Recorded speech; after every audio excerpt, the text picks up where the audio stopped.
Ma'am, deliver po.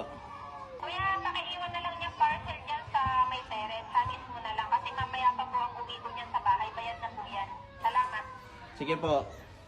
Kahit nga malayo ako sa bahay namin, nakikita ko talaga kung may tao sa labas dahil sa CCTV na to na V380 Pro. Talagang mapapanatag ako dahil kahit wala ako sa bahay, mababantayan ko pa rin kung may pupunta ba o maghahanap sa akin. At bukod dito, sobrang dali lang nito i-install, hindi tulad dati. Kailangan mo pang magpa-wiring pero ngayon, ipalsak mo lang to sa socket ng bumbilya ay ayos na. Internet connection lang ang kailangan at magagamit mo na to kahit saan lugar ka man magpunta. Mamamonitor mo on the spot kung ano ang kaganapan sa bahay nyo. Meron na rin pala siyang alarm, built-in lights, audio speaker, motion detection, at 360 rotating na rin ang pinaka-camera niya. Kaya wala talagang magtatangkang manloob sa bahay nyo. Dahil talagang kusang sumusunod ang camera nito kapag nakakadetect siya ng tao sa labas. At sa gabi, nag-automatic on na rin ang ilaw niya kapag nadetect niyang may gumagalaw sa labas. At ang pinakamaganda dito, mura ko lang siya nabili. Kaya tingnan nyo na lang dyan sa baba ang yellow basket.